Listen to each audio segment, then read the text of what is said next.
Good afternoon, everyone. Please rise.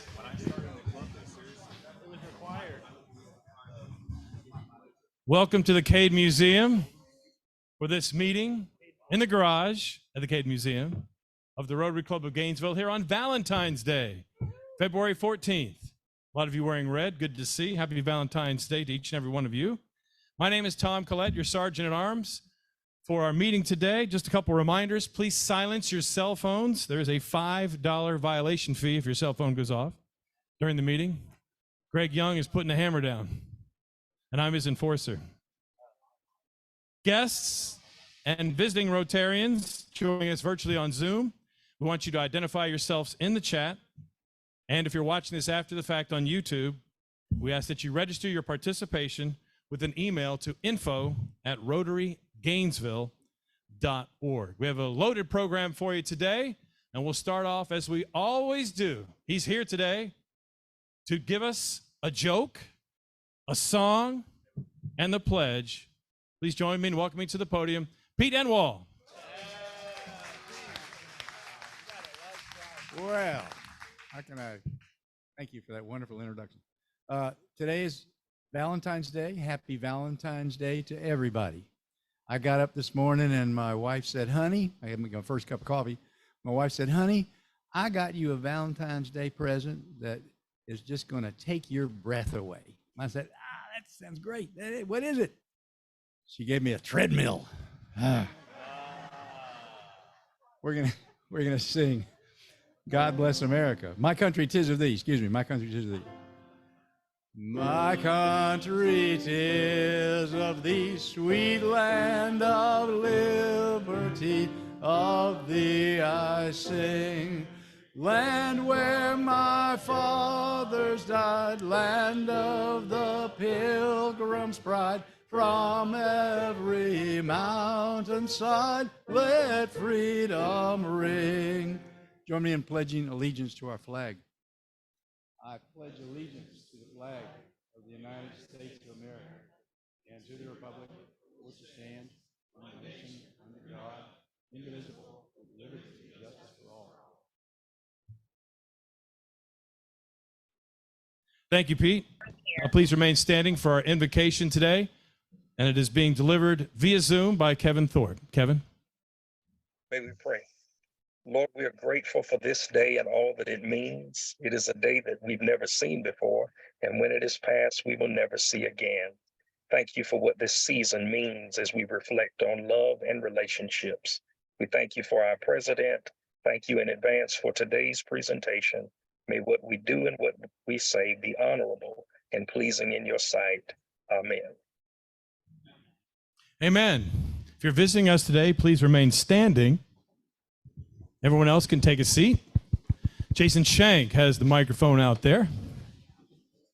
I wanted to mention, too, I see sitting right in the front row, he is celebrating his birthday today, Buddy Goodman. Hi, Buddy. Thank you. Bob Crane, Iowa, with my wife Connie with me today. We're on our 6th or 7th week here. We'll be here another month or so. We appreciate your hospitality. Thank you.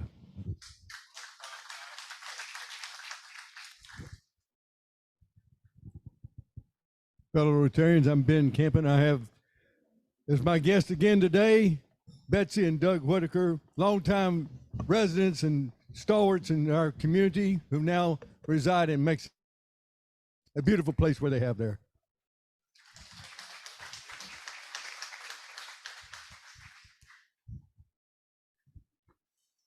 He's the basketball player. Hey guys, it's Billy. This is my Valentine and my husband, Jeffrey Dodd. He just, I guilted him into coming because it was Valentine's Day. So please welcome him.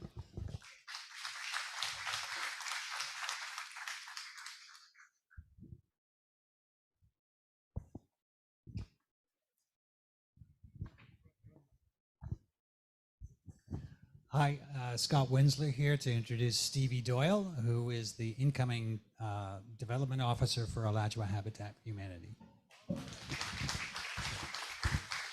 Big welcome to all of our guests. We have a series of announcements today. We begin with Jane Moraski.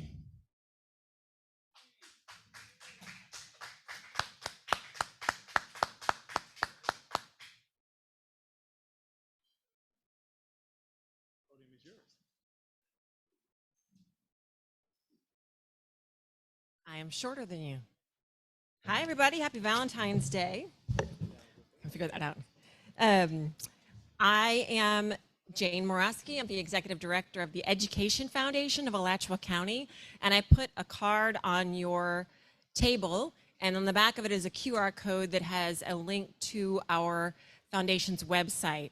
I wanted to let you know, first of all, that Rotary has been the sponsor of the Clyde Beal and Ed Roberts scholarships for students.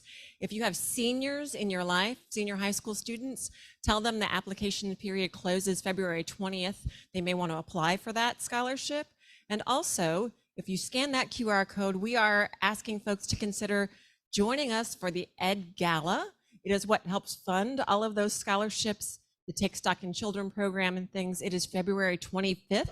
It is a masquerade theme this year, circa the Phantom of the Opera. So please consider joining us for that and get your mask on and come see what it's all about. We'll have student performances from amazing folks and some robotics displays and art displays, all from Alachua County Public Schools, and all the proceeds go to support Alachua County Public Schools because teachers rock. Thank you very much, Jane. I haven't heard that phrase in a while. Get your mask. Good time to put a mask. Up next, we have John Thomas and Jason Shank, the dynamic duo.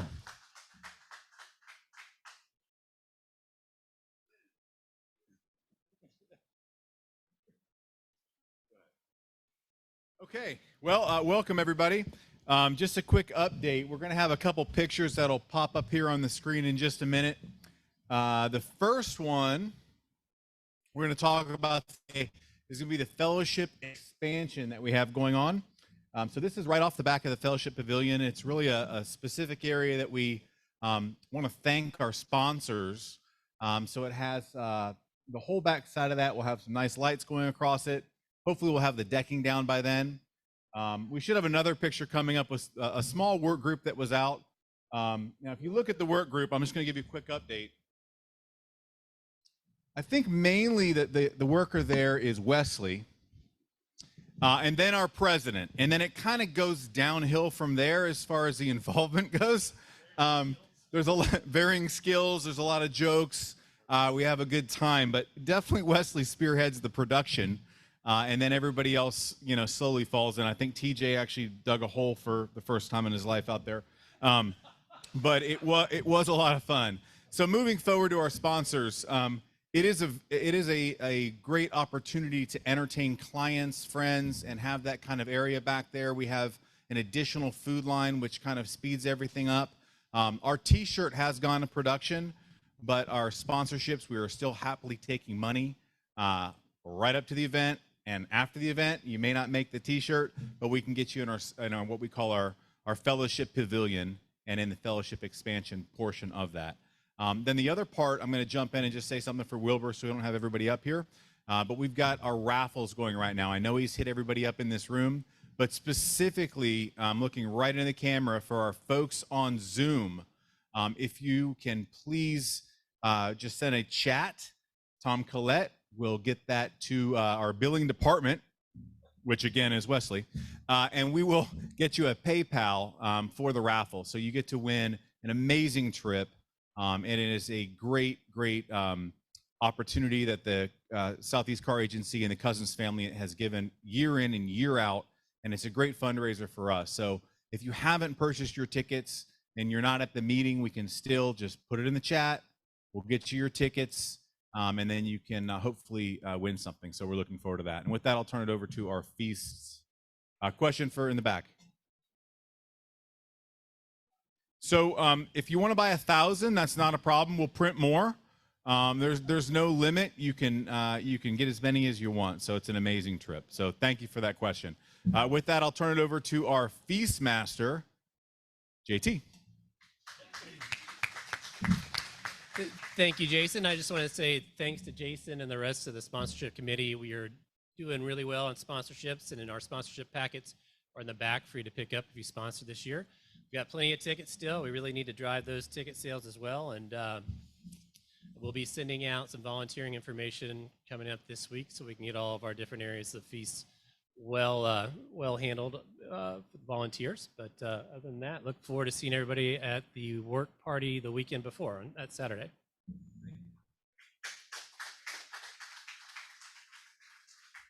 Thank you, John and Jason. Before we get into the bulk of our program, we have one more important item to take care of before we get into that. It's time for a Valentine's Day poem. Are you ready for the one, the only John Gregory?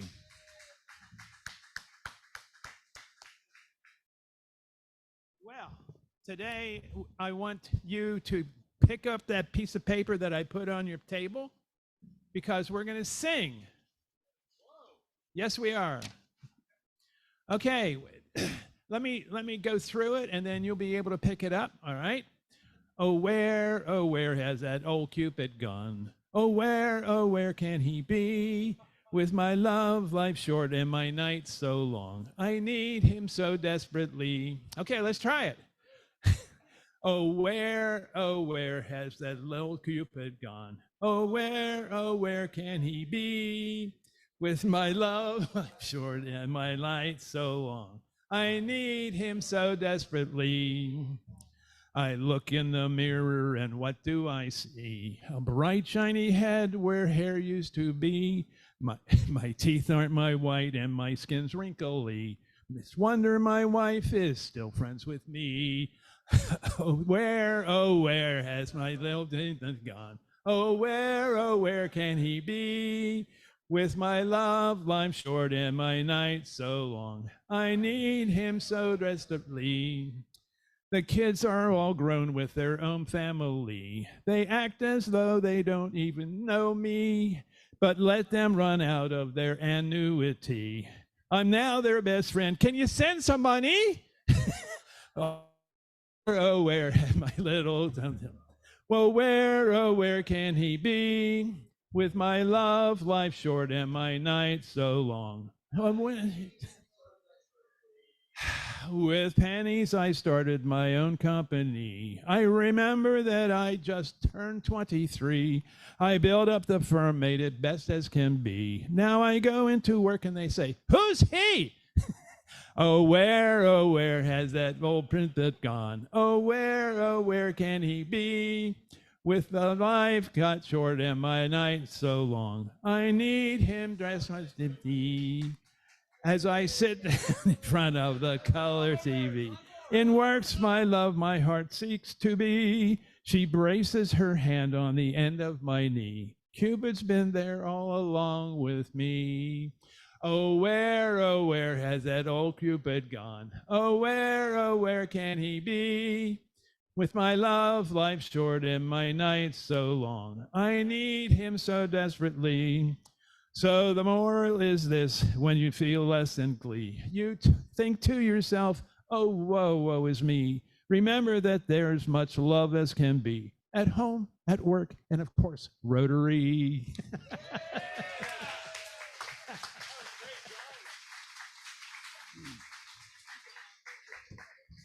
Best ever. What do you think, everybody? John Gregory. That was fantastic. Now we turn the meeting over to your president, Greg Young, everyone.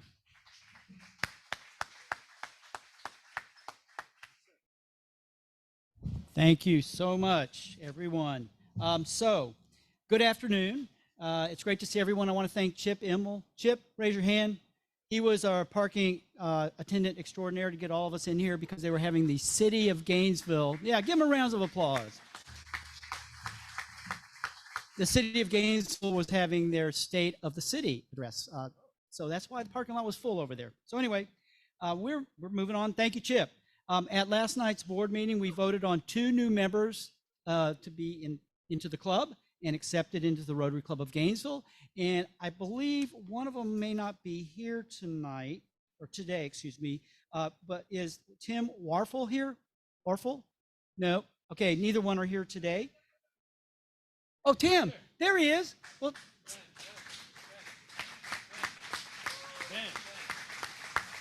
that's not who we voted on last night. Okay, Yes. Well, no, he's one of the members to be inducted today. So you'll be standing soon, Ben. No, the two last night that were voted on was Nathan Dodge and Tim Warfel.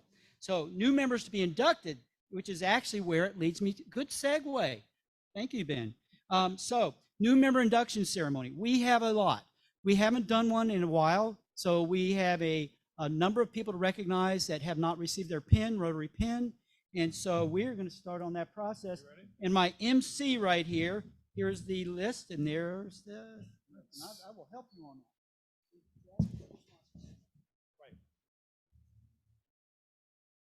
Good afternoon, everyone. Would the following inductees and their Rotarian sponsors please come forward?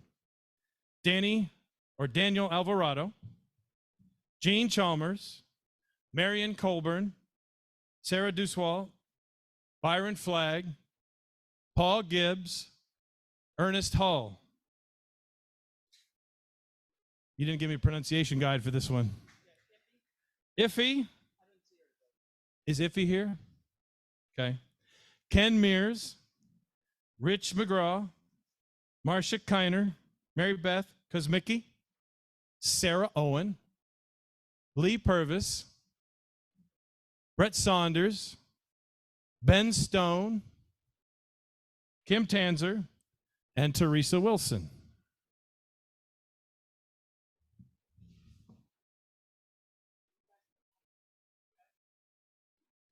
Just follow the president's instructions. He's good.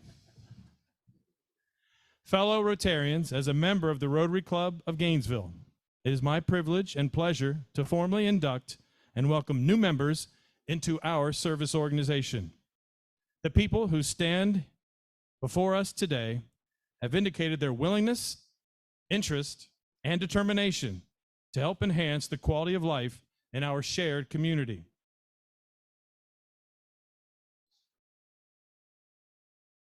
State, nation, and the world. Through their involvement in the Rotary Club of Gainesville, and by extension, their involvement in Rotary International, they will have this opportunity. Their sponsors, our fellow Rotarians now standing in support, have indicated their willingness to extend the good works and service of Rotary by inviting these community leaders to join us. I now ask that all Rotarians here in the room today, to show support of these new members, please stand.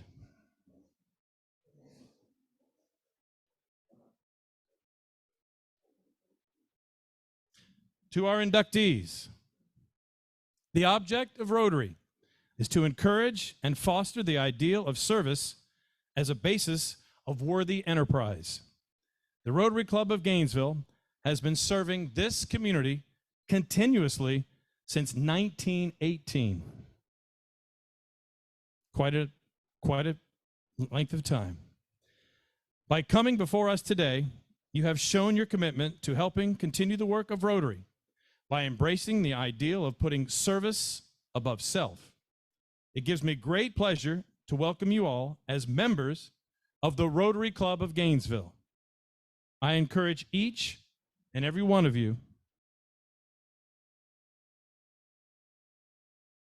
to become very active Rotarians and to become fully involved in the service and fellowship activities of this wonderful organization.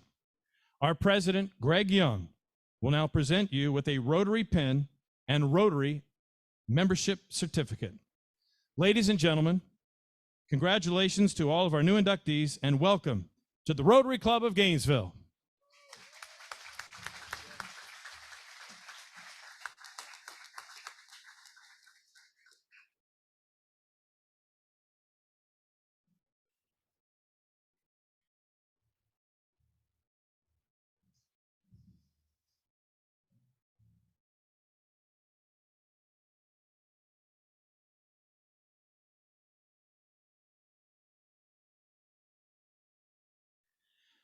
It's not required, new members, but it is pleasant for everyone to smile. This is a joyous occasion.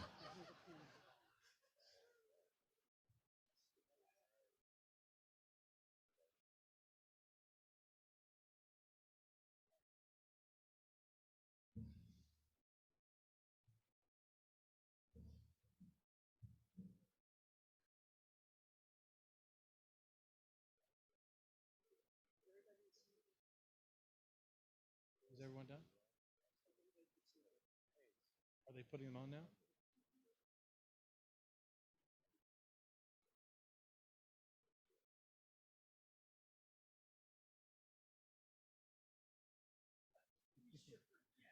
Careful, Greg.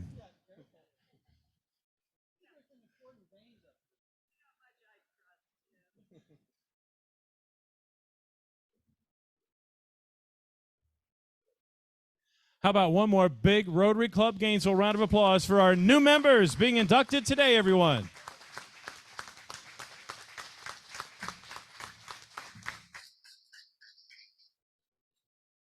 Once again, Greg, the meeting is yours. You may be seated, everyone.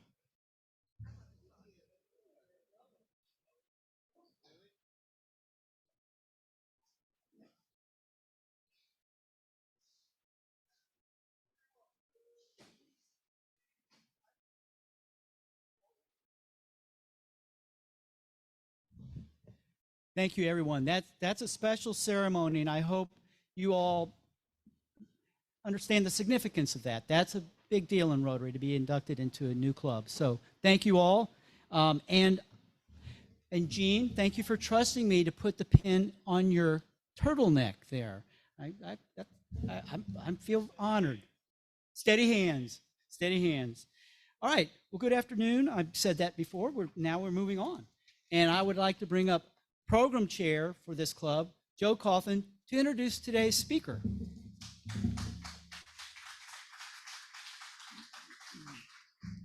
It is my great pleasure to introduce Greg today. 3 items to remember. He is a dedicated and sensitive leader.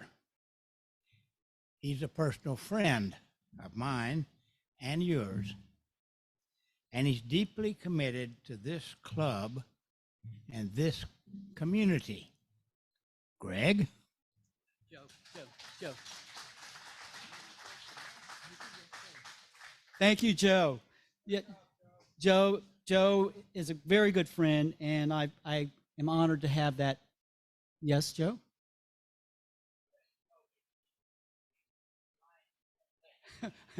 Wes told him to keep it to 6 lines or less. Less is more. Okay, so let's move on to the program. So we'll bring up the first slide, please. And if you can help me through the slides, yep, that'll be great. Okay, so what I want to talk about today is something that's been talked about in different iterations for a number of years, the evolution of Sweetwater Park and the Sweetwater Greenway. And I'm going to move this just a little so I can see what I'm talking about here. There we go. So let's move on to slide 2. So long before the Timucuan peoples lived here, there was water flowing through the central part of Gainesville. Then when settlers came to this area, whether they be the early settlers, the Timucuans, or the European settlers that came later, they found Sweetwater Branch Creek to be a very desirable area in which to live because of the clean water and because of the aesthetic beauty. And it had become a central part of our community. So let's go to number 3. So on this slide, you can see where the green section is towards the bottom. I wish I had a pointer here. Do we have a pointer? Anyway, let me just try to describe it. So that's University Avenue. So University Avenue South. That area is where the original Sweetwater Park is. Is it working? Okay, that's fine. Does it work? Doesn't work on the screen, but thanks. But we gave it a shot. So anyway, south of that area on University Avenue, that's the area we're talking about, near the Matheson, the library, Sweetwater Branch Inn. That was the original park there that we had going thanks to the efforts of Dr. Mark Barrow and the City of Gainesville Parks and Rec. That conversation was started in 1998. Okay, so let's move on. Next one. So Sweetwater Branch Greenway was a new iteration of the Sweetwater Branch Park. Ron Cunningham, during COVID, he started to push to try to have a greenway that connected all along the Sweetwater Branch Creek. That would go all the way. I'll show you a slide here in a minute where it goes to. But the idea is that it gives us connectivity through the central part of town for pedestrians and bicycles, and also brings a lot more interest to the downtown. So the Sweetwater Branch watershed, that image there is taken north on Main Street going north. You go north of 16th Avenue and go over a street to 2nd Avenue, would be northwest 2nd. Anyway, going all the way up there, that area is a watershed area for Sweetwater Creek. So here's a map, and that little thing sticking up here, that little green area up there, that is actually up near where Jenny Van Hart, who attends on Zoom almost every week, she works near there, micrographics. So 2nd Avenue, which runs parallel to Main, just to the street, I'm sorry, Main Street, 2nd Street, thank you. So that is the area where the watershed begins. Then it also, you'll see a sink, if you are at the Publix on Main Street at 10th Avenue, the next street up on the north side of Main, north side of Publix, there is a sink area there where you can see the water start to really come up. And that's really where the creek gets its flow to start. And it continues on down all the way through this original Sweetwater Park, Duck Pond, and then down into the area near the central part of town. And then it continues all the way down to the Sweetwater Wetlands Park on Paynes Prairie. Now here we see a picture when the water was a little bit high, right in the Duck Pond area. So when it is a source for flood control in the city to where water flows, water goes down, so it flows into that, and it continues on downhill to the prairie. So here's another image of the idea that, actually, let me backtrack. The Downtown Strategic Plan, which you're going to hear more about in March, I believe, Program Chair. We have a team from the city coming to speak about the Downtown Strategic Plan. This is part of their concept, too, was having a greenway to become the crown jewel of the downtown redevelopment. Next one. But then the idea of completing a loop. Instead of just a greenway, let's have a full loop that encompasses the downtown area and encircles it. And so what we're talking about is where we'd go up, if we were at Depot Park, I think you may be able to see Depot Park in that blue area at the center bottom. From there, you could go north, following the Sweetwater Creek, and you'd end up at Tom Petty Park. Cutting across 16th Avenue at Tom Petty Park, you could come back on that 2nd Street by Superettes there now, and they're back in where it comes near Cypress and Grove Brewery, that area, and that becomes the 6th Street Trail. So you have the Sweetwater Branch Greenway connecting with the 6th Street Trail, brings you right back to Depot Park, creating a large loop through the central part of downtown.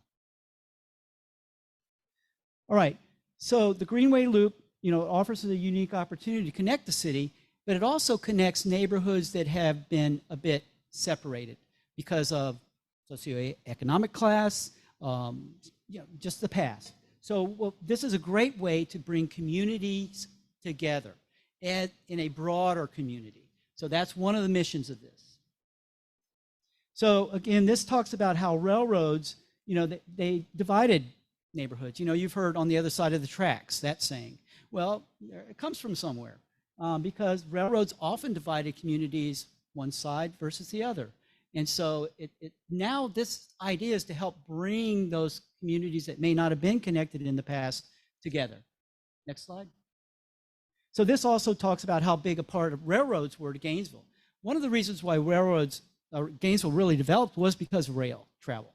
And so we were a central hub in the center part of this state, North Central Florida. So railroads were a big part of our history. And I'm in the interest of time, I'm going to get more to this information. Now, the title was not my choosing. It's a little bit long. I do agree with the fact that Sarah McKnight be recognized, but it's a rather long title, but they're having a festival, and it's coming up this Thursday through Monday. So I'm just starting to hear things coming out on the radio and such, so keep your ears open, but you're hearing it here too. So Thursday, it'll be starting at the Cotton Club, and I'll give you more detail on that. But this is the whole idea that thriving cities working with the city of Gainesville had gotten the okay that this idea is a concept the city can endorse. So this is Sarah McKnight, and you might ask who she was. And I'm going to go to my notes. I know who she is, but I want to make sure I get everything in there. She was a local Black businesswoman who owned both Sarah's Restaurant on Fifth Avenue, the historic Fifth Avenue, and she also owned the Cotton Club back in the day when it was a place where people played on the Chitlin circuit, you know, where Black entertainers came. And they had amazing entertainers that came there, such as B.B. King, Ella Fitzgerald, Ray Charles, Duke Ellington, James Brown, Brooke Benton, and Gainesville's own Bo Diddley. Okay, many others have also played there. Now there's Sarah's Restaurant. Sarah's Restaurant served as a restaurant by day, but at night it was also a club, a nightclub. And then the next slide shows a picture of the Cotton Club. Couldn't find a really good shot, but that is the old barracks they moved over from Camp Blanding. That was the PX. It wasn't a barracks, actually. It was the PX for Camp Blanding. And originally it was a movie theater for that neighborhood, but it wasn't successful after a couple of years. So they turned it into a nightclub, and it became very successful. And the bands I mentioned, or the performers I mentioned, played there as well as at Sarah's Place. Now here's the loop in terms of connecting neighborhoods. So let's start bottom left in the pink. That's Porter's Quarters. It's historically Black neighborhood founded shortly after Reconstruction by Olivia Porter. And so just in the interest of time again, we're going to move on to the next slide. Oh, actually, if you could back up, my bad. The number one there in the yellow, that would be the Pleasant Street district. That's just north of University Avenue from Porter's. So, and by the way, Porter's is where, if many of you have maybe been to the 4th Avenue Food Park, that's the Porter's neighborhood. Okay, so Pleasant Street neighborhood, Gainesville's first, most important Black residential neighborhood. A lot of the professional Blacks in Gainesville lived and worked there. Mount Carmel Baptist Church was there, and that was a site of a lot of activity during the civil rights movement in Gainesville. Also, there's businesses such as Chestnut Funeral Home, the Duncan Funeral Home, I believe, is also there, and others, major businesses for the Black community. The next one up, I'm sorry, still on that slide, number 2 there in the top left, green-ish, is the Grove Street. The Grove Street was an electrical, industrial area and residential neighborhood. It's home to Gainesville's old ice plant, which is now currently Cypress and Grove Brewery, which I think I've seen a number of faces here in that establishment, maybe even at a Rotary Fund and Fellowship. But many of these buildings are on the historic registry, and including the Bailey House and Chestnut Funeral Home. Duck Pond neighborhood, actually still on that one. We're gonna got a couple more on that one. So Duck Pond neighborhood, top right, number 3, that is the neighborhood we're all familiar with that flows, it waters the Sweetwater Branch Greenway. It's a beautiful neighborhood, many old established homes. I think Gracie's, yeah, your family home is near there, yes. And many other early settlers to Gainesville lived in this neighborhood. Then the last one down, the last one down there, number 4, that's the historic and downtown Gainesville. The bed and breakfast district is there, some of the business district is there. And Cornelia Holbrook, I don't see her today.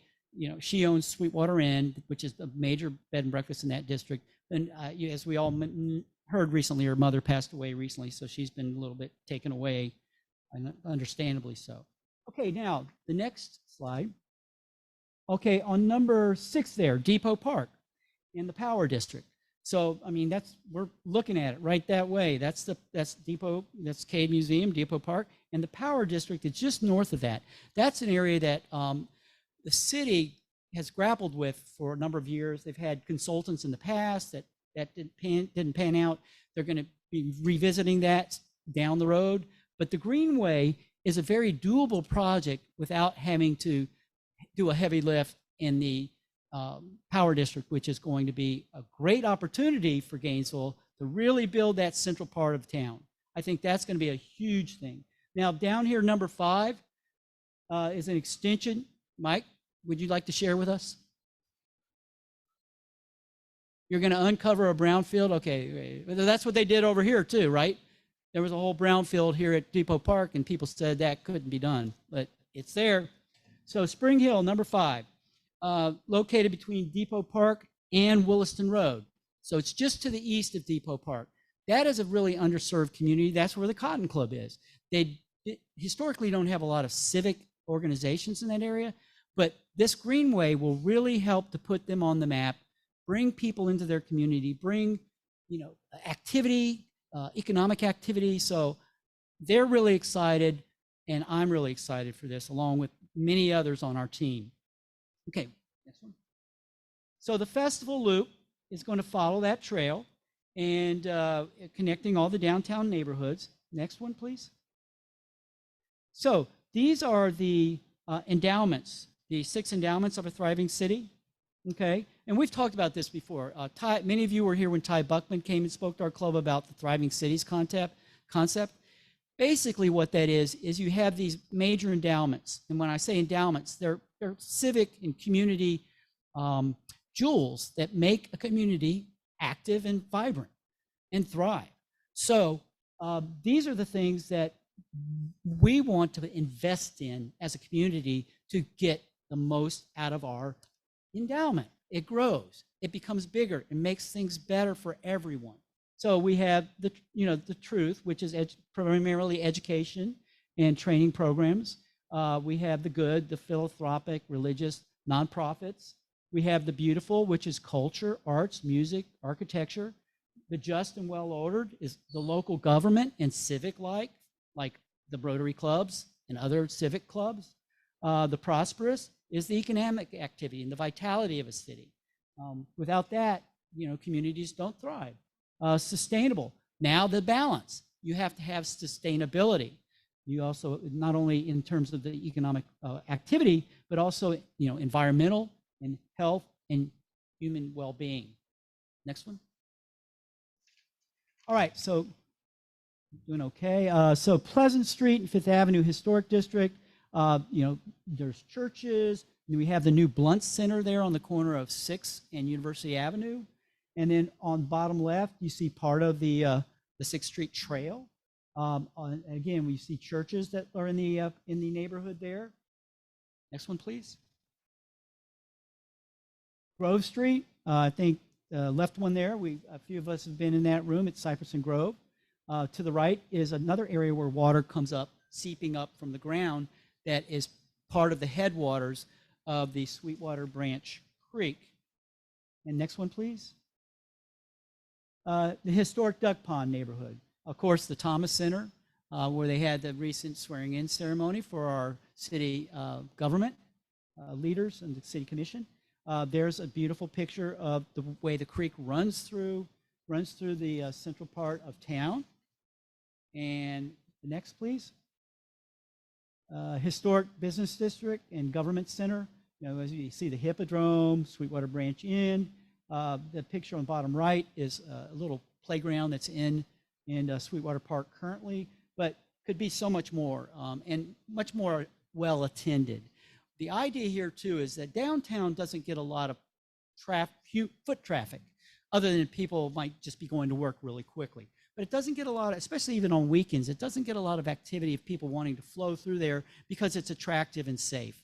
And so that's one of the keys to making this work, is for it to become something where people want to go, where it's an attractor for not only residents of Gainesville, but people outside of Gainesville to help with economic activity at the restaurants, clubs, businesses, at shops, the artists, local artists, support of the artists. So next one, please. And Depot Park in the Power District. Well, we all know about that. We obviously attend every week over here and just across the street. And it's the really cool thing about Depot Park, in my view, is you could go there on a Saturday and you see kids from everywhere, all over the city that are there, having a good time together, making connections, being friends. And so that to me is what helps to build vibrant community. And that, again, is the model for which this Greenway will take place, in that it will be for all citizens of the city, just like Depot Park is. Okay, next, please. So Porter's Quarters, again, 4th Avenue Food Park. There's many historic sites. Some of you may be aware that the Gators played their first football games in Porter's Quarters. Some of the first baseball games in Porter's Quarters. The old ball field is there.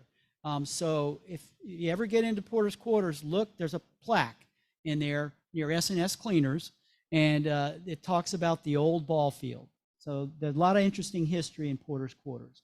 And next one, please. So this is a little bit off the map, so to speak, but it, sort of on but off. It's the downtown power district, okay? This is a rendition of what it could look like with some new invigoration of funds and such. But again, that's a whole nother conversation. That's a big, broad conversation that needs to happen. But so with that said, last slide, I think we'll have our calendar of events.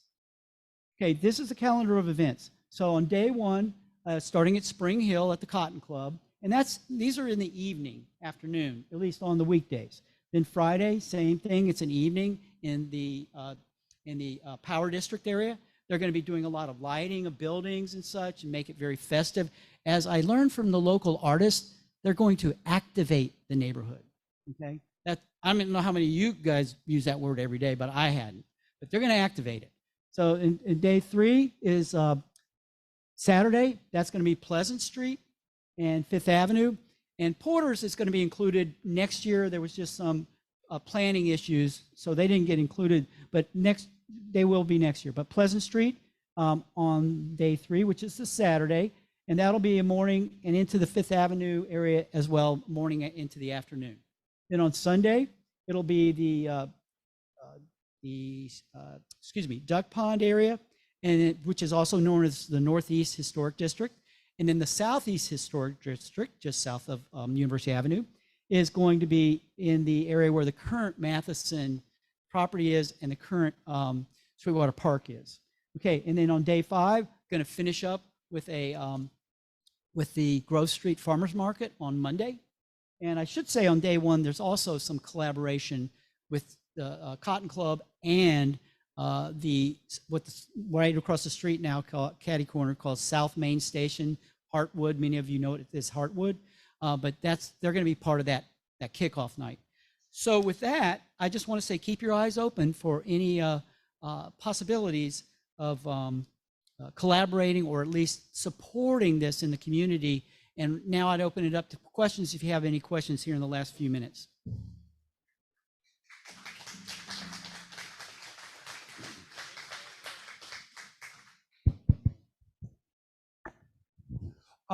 Greg, wonderful presentation, and I appreciate it. I have been hearing predictions that this area will triple in size over the next 50 years. And I think this kind of thing is just a beautiful start to create a city center for a city that's going to become rather large in all likelihood. Thank you. Oh, thank you. And I'm going to jump on that before the next question. I'd like to add something to that. Also, the city has been looking at other larger cities that have a university in town, and they have a downtown area that they want to revitalize. And so they've started these downtown redevelopment districts. I'm not sure if I'm saying that right. Jay would know the term, Jay Nordquist, but I believe that's correct, where they actually have a whole group of businesses in the community that will support the redevelopment of that area. And one of the things they do is make it safe and make it where you want to go. And so they have downtown ambassadors, which help keep this. They don't necessarily have to have police there. They call them up when they need them, but they have downtown ambassadors to help make people feel safe and welcome there. Yes. This reminds me of San Antonio, where we have the water running through the Riverwalk. Yeah. So this really looks great. Thank you, John. It's all same idea, just maybe a smaller scale, but same idea. Thank you.